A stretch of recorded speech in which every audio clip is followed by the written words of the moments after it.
aviti l'occhi belli e la... Agata ai catanesi, Agata e la sua città, Agata e la drammaturgia siciliana, ma soprattutto il tempio di Agata. Qualcuno si potrebbe chiedere qual è la connessione fra Agata e Micio Tempio. Ci arriveremo fra non molto. Prima di arrivare a Domenico Tempio dobbiamo fare un passo, un piccolo viaggio e immergerci nella drammaturgia siciliana. Sono molti gli autori siciliani e catanesi che hanno parlato di Agata nelle loro opere. C'è da dire che la nostra Santuzza la guardiamo sempre con venerazione. Per gli autori è stato molto difficile inserire il personaggio di Agata dentro le poesie, dentro i loro spettacoli, all'interno dei loro romanzi. È stata sempre trattata con venerazione, con rispetto, con molto pudore, quasi una sorta di paura, di timore reverenziale, a volere citare la nostra Santuzza anche se per poche righe nelle loro opere. Un esempio su tutti potrebbe essere quello di Federico del Roberto, che nei suoi Viceré, quindi nella storia di questi Uzeda, parla di Agata e ne parla in modo limpido, candido. Consalvo ad un certo punto del romanzo ricorda la sua fanciullezza e ricorda le sue passeggiate lungo la processione che appunto per Sant'Agata riempiva la via Etnea e le altre vie della città. Un altro a parlare di Agata nei suoi romanzi, nei suoi racconti, nei suoi spettacoli, nelle sue opere è Vitaliano Brancati, e quindi ci avviciniamo sempre di più ad una Catania più viva, ad una Catania più moderna. Brancati in uno dei suoi lavori di punta, che è il Bell'Antonio, Brancati ci racconta il gallismo, Brancati ci racconta la virilità dell'uomo, eppure trova il mezzo per affidarsi anche in questo caso a Sant'Agata.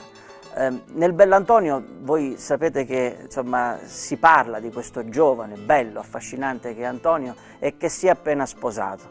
In una scena precisa in cui Alfio Magnano, padre di Antonio, è al telefono con il suo compare, con il notaio Puglisi, troviamo la madre in corridoio che sta ascoltando questa telefonata con molta attenzione. La telefonata non è una telefonata qualunque. Il notaio Puglisi sta per raccontare al consuocero che la propria figlia, dopo 3 mesi di matrimonio, è proprio come uscita di casa. Ancora il matrimonio tra Antonio e la giovane Barbara non si è consumato. E Alfio Magnano, personaggio virile di Brancati, non crede alle sue orecchie. E in questo frattempo la madre di Antonio, Rosaria, passeggia, così scrive Brancati, nervosamente lungo il corridoio di casa e si ferma ogni 2 passi e chinandosi bacia l'immagine di Sant'Agata, quasi a volere affidare alla santa la sorte del proprio figlio. Ma Brancati non si ferma al Bell'Antonio. C'è anche una novella in cui il protagonista si affida più volte alla santa. La novella è Il matrimonio disapprovato. Come vedete questo era un tema carissimo a Vitaliano Brancati. Il matrimonio disapprovato è la storia di un padre che vuol dare il proprio figlio alla figlia del cugino, perché allora i matrimoni si solevano combinare in famiglia per non disperdere terre, per non disperdere averi, danari, ma il figlio si era innamorato di una donna qualunque, diceva il padre. E allora lì la preghiera di questo protagonista a Sant'Agata, sperando che il figlio cambiasse idea. E sul finale, sempre il protagonista, con la moglie in punto di morte, le sue preghiere le fa tutte alla nostra Santuzza. Sant'Agata è riuscito ad essere anche l'ispirazione per molti autori. Uno di questi era Nino Martoglio. Nino Martoglio, belpassese ma catanese di adozione, conosceva bene la città. Martoglio era colui che girava fra la civita, a raccogliere gli umori, a raccogliere i suoni, a raccogliere le storie vere. Non dobbiamo dimenticare che il famoso Don Procopio Ballaccheri era un personaggio realmente esistito alla civita, come tutte le civitote, e da lì traeva spunto per le proprie commedie. Una commedia dedicata ed ispirata totalmente a Sant'Agata è Vocula Ansicula, l'altalena. Ora, qualcuno che è conoscitore di teatro potrebbe chiedersi, ma l'altalena, la Vocula Ansicula è un testo comico? No, Vocula Ansicula nasce come un dramma. La sua evoluzione parte da quando è stata rappresentata per la prima volta ai giorni d'oggi, perché un testo, passando da più mani, da più capocomici, da più registi, assume poi un aspetto diverso, sempre in base alle esigenze del pubblico, ma l'altalena nasce come un dramma, è proprio quest'altalena di sentimenti. La protagonista è una giovane donna che Martoglio chiama appunto Agatina.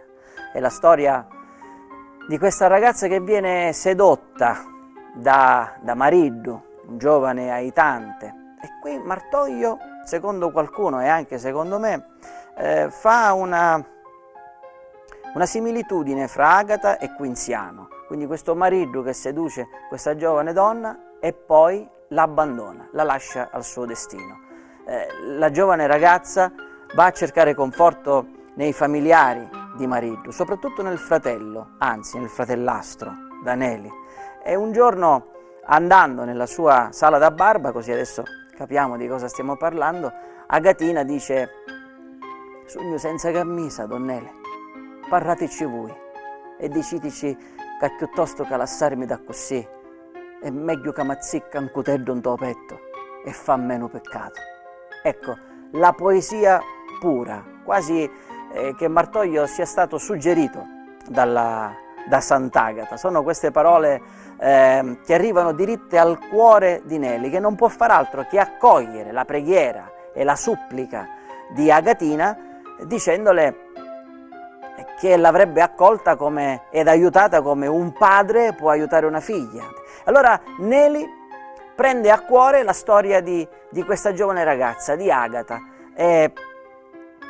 e le dice in un momento di slancio, perché magari l'avrà vista con occhi diversi prima, avrà pensato che quella ragazza si fosse innamorata dell'uomo sbagliato, del suo fratellastro, senza né arte né parte, avrebbe desiderato lui di amarla.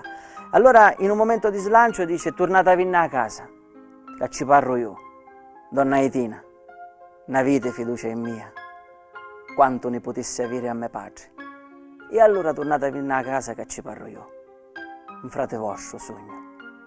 Ecco, con queste parole Nelli congeda Agatina in tutta la sua disperazione. Agatina, con un po' di speranza, trova la forza, raccoglie quei pochi spicci che Nelli gli aveva dato in aiuto e gli dice: «Date qua, grazie», e parte. Lui la blocca, le dice: «Unniti a casa, non è vero, voi non ci ite, e che ne sapete, voi leggi un talocchio che non è vero». Donna Aitina ha scacciato lo sto malo pensieri.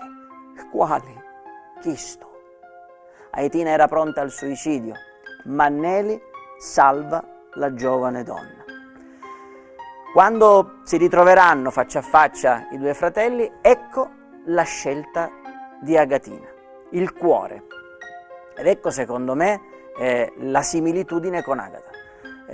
Quando Nelli e Mariddu si ritrovano e Nelli dice al fratello, intima al fratello, di sposare la giovane ragazza che lui ha sedotto, Mariddu approva e dice: «Sì, ma sposo». E allora Nelli, affranto, se ne va, ma Agatina lo blocca. «No», dice, «non può essere». Cos'è che non poteva essere? «Don Nelli, cu voi ci vegno, come amanti e come serva, ma qui mai, né come muglieri e né come regina». Ecco la purezza di una giovane donna che rinuncia al benessere, probabilmente, al benessere non ricambiato dall'amore e non si concede a colui che le ha fatto del male per darsi a qualcuno che l'amerebbe per tutta la vita. E allora magari Martoglio, secondo me, aveva immaginato come sarebbe potuta essere la vita di Agata se Quinziano non l'avesse, come dire, troncata in una tenera età. Ma tutti ci stiamo chiedendo perché il tempio di Agata e perché Micio Tempio e Sant'Agata. A tra poco. Aviti l'occhi belli, aviti l'occhi belli. Dopo questo viaggio per la drammaturgia siciliana e gli autori catanesi, andiamo a capire qual era il legame tra Domenico Tempio e Agata. Innanzitutto dovremmo capire quale personalità fosse Domenico Tempio. Domenico Tempio è Micio, il grande Micio, era il terzo di 7 figli, quindi una famiglia numerosissima. Il padre lo aveva avviato all'attività clericale, voleva che diventasse prete, ma lui preferiva gli studi umanistici, la letteratura, e quindi quella fu una cosa che abbandonò molto presto. La penna di Micio Tempio non tardò a farsi viva, anzi, sin dalla tenera età Micio tutto quello che viveva all'interno del convento durante la giornata lo soleva mettere poi sulla carta, talvolta anche a discapito dei suoi maestri o dei suoi compagni, perché Domenico tutto quello che aveva nel cuore aveva nella bocca e quindi nella penna. Micio era la voce del popolo, come abbiamo detto, amava scendere in piazza e raccontare tutto quello che succedeva, e tutti lo conosciamo come il poeta Vastaso per la sua poesia erotica, ma non tutti sanno che Tempio, forse ispirato dalla Santa, ha scritto uno dei più bei poemi in lingua siciliana. Il dialetto siciliano rischiava di diventare la lingua italiana, poi chissà per quale strane congiunzioni o coincidenze la lingua diventò il dialetto fiorentino. Ma Domenico Tempio non si piegava a niente, non si piegava ai voleri dei potenti, alle richieste dei potenti, anzi a lui piaceva metterli proprio alla gogna pubblica. Scrisse il poema epico La carestia e mise dentro tutto quello che poteva mettere, dal colera alla rivoluzione, all'insorgimento del popolo catanese. Tempio scrive questo poema e lo regala ai catanesi negli ultimi anni della sua vita. In una delle sue poesie cita Sant'Agata dopo essere rimasto solo, orfano di moglie, e la prega di farle incontrare una donna che potesse dare a lui una sicurezza, un aiuto, un sostegno, e non tarda ad arrivare. La Gnura Caterina era una donna che lavorava in una delle tante bettole che c'erano vicino agli archi della marina, dove solevano andare gli scaricatori di porto. Ecco, e Tempio, che era un frequentatore di quelle bettole, incontra lì la Gnura Caterina. C'è una curiosità a proposito di Micio Tempio e a proposito di Caterina. Tutti sapevano quando Tempio entrava nella bettola. La Gnura Caterina, quando soleva asciugare le tazze o i bicchieri per gli scaricatori, lo faceva in modo normale, erano gesti automatici. Quando entrava Tempio, la tazza veniva asciugata e pulita con molta cura. E allora ecco che gli scaricatori di porto sussurravano «Arrivau u professore», così lo chiamavano. Caterina si prende cura di Tempio e si prende cura della sua figlioletta, di Apollonia, che portava il nome della madre di Micio Tempio, e tanto da allattarla i primi mesi di vita. Ma poi anche Apollonia lascia Domenico. Domenico prosegue la sua vita da solo, affidandosi sempre alla sua santuzza, e inizia un suo percorso.